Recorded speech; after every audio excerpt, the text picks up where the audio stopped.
सतगुरु पातशाह जी का कोटान को शुकराना है जो साहिब जी ने कृपा की है अपने दरबार में बैठने का समा बख्शे। इत्थे बैठिया अज असी संत बाबा सुच्चा सिंह जी की याद नूं ताज़ा कर रहे हैं। दुनियावी शब्द है, असी याद मना रहे हैं। दरअसल याद नूं ताज़ा किया जाता है।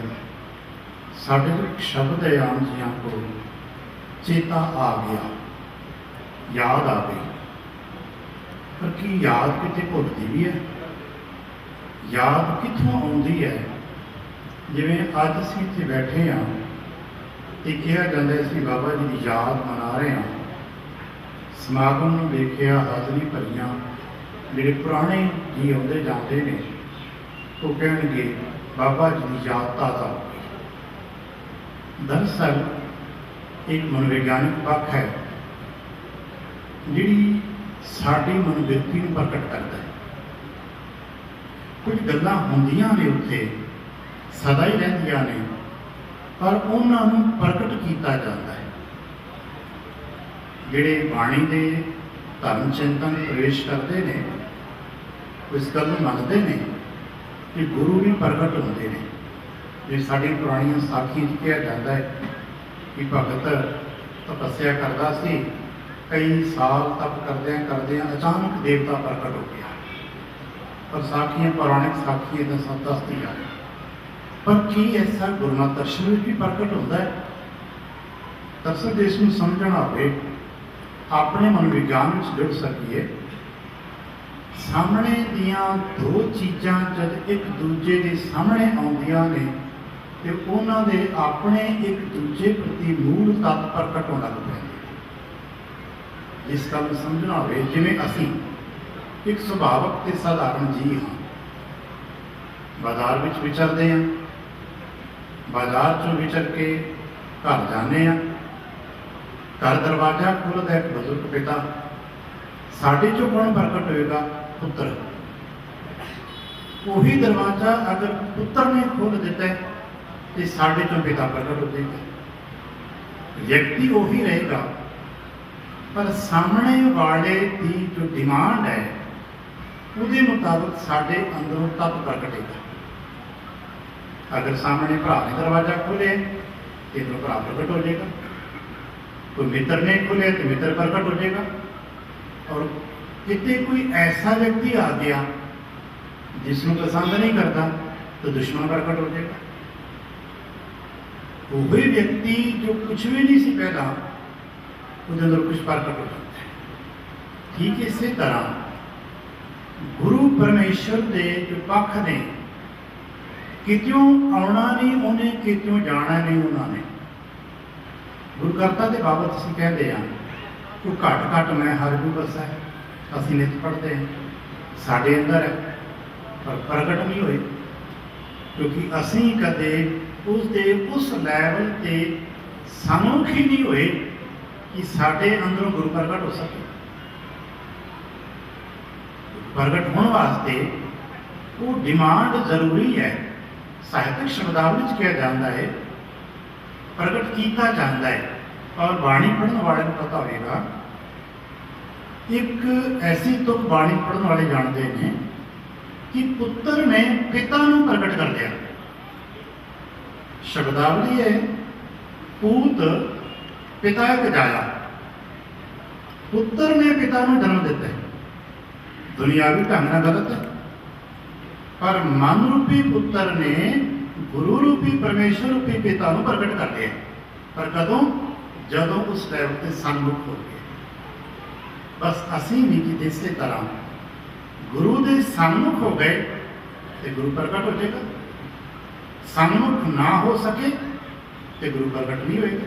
और असी सारे जानते हैं, सिद्धांतों में पढ़ते हैं, वो कहते हैं गुरु करता घट घट में वसता है, जर्रे जर्रे वसता है, जल थले वसता है, जल थल नहीं पूरिया रविया विच बना कहा जाता। मनते हैं हर छोटी बड़ी वसता है, पर प्रगट साढ़े तो नहीं हो रहा क्योंकि असी उस लैवल से पहुँच के उसते सम्मुख ही नहीं हो पा रहे, उत्थे साडे अंदरों कोई डिमांड नहीं प्रगट हो रही जिथे प्रगट हो सके। इतिहास ऐसे कई वाकिया ने जदों वो डिमांड वो याद बढ़ जाती है तो गुरु प्रगट होता है, गुरु आप चल के आउंदा है। असीं देखिए भाई लालो जगत गुरु नानक साहब नूं जाति तौर पर जानते नहीं गे, पर याद करते ने, एक तरला है, एक तड़प है कि आप प्रगट होंदे ने, आप चल के कुंडा खड़काते हैं। बड़ी प्रसिद्ध साडी साखी साडे घर विच बेबे नानकी फुलका पकाते हैं, और पुरानियां साखियां असीं सुनते पढ़ते हैं कि बेबे नानकी जी तवी ते फुलका पकदा है तो फुलका फुलदा है, याद किया जाता तो गुरु प्रगट हो जाता है। और असीं सुनिया कि गुरु नानक प्रगट हो गए, सतगुरु नानक प्रगट ही हुए ने। ठीक इसे तरह यादां भी साडे अंदर होंदियां ने, बस उन्होंने प्रगट करने वास्ते कुछ अवस्था को मेनटेन किया जाता है। और सत्संगत उस याद नूं मेनटेन करती है, जिसनूं असीं दोहराव कहने हैं, जप कहने हैं, सिमरन कहने हैं। असीं बार बार दोहराव कराया जाता है तो याद बन जाती है। वो याद बनदियां बनदियां याद गहरी हो जाती है। जदों एक लैवल तक याद गहरी हो जाती है तो जिसनूं याद किया जा रहा है वो प्रगट हो जाता है। जिवें जमीन पुटते जाने, ज्ञानी कहता है इत्थे पानी है, असीं जमीन पुटते जाते पुटते जाते पुटते जाते एक लैवल तो नीवा पुट लेंदे ने, जमीन तो पानी प्रगट हो जाता है। ठीक इस तरह जप करने वाले के अंदरों परमात्मा प्रगट होता है, सत्संगत करने वाले के अंदर गुरु प्रगट होता है। तो गुरमुखां की याद में टिके हुए जी गुरमुख प्रगट होते हैं। एक गुरु साझी करा, जदों असीं किसी याद में बैठते हैं जिसनों भाव समाधि किया जाता है, जिवें आप जी बैठे हो, कीर्तन तरन कीर्तन हो रहे हैं, तो कीर्तनिया बड़े आनंद में आके अपने जिवें बच्चे साथ कीर्तन कर रहे सन, एक आनंद बन गया।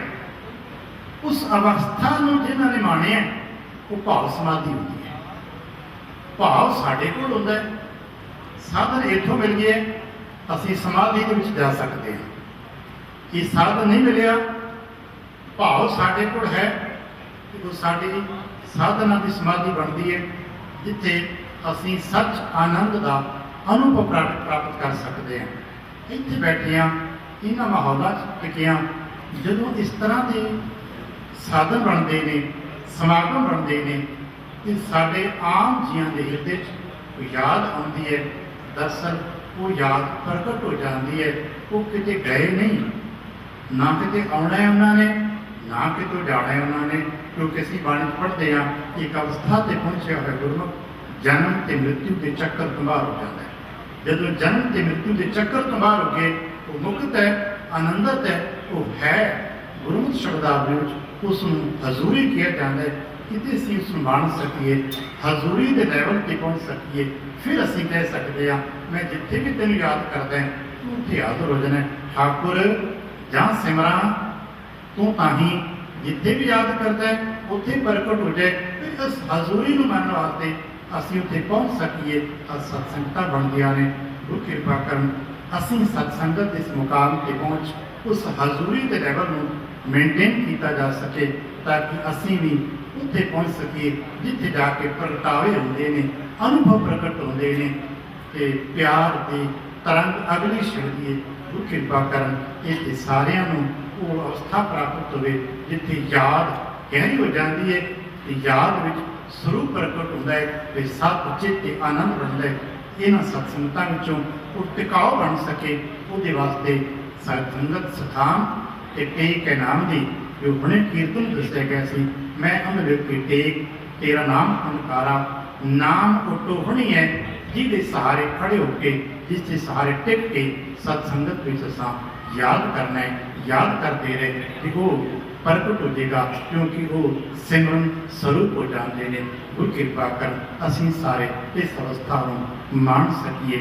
इतने वचन प्रवान करना आप सारिਆਂ ਦਾ तहे दिल तो धन्यवाद, खास करके धन्यवाद बाबा अमीर सिंह जी का, जिन्होंने स्थान पर पहली बार हाजिरी भरदा सुभाग बख्शिया है। गुरु कृपा करन ते प्यार करना ते सदी भी प्राप्त होंदे रहन। बात करते खेमान जी वाहिगुरू जी का खालसा वाहिगुरू जी की फतेह।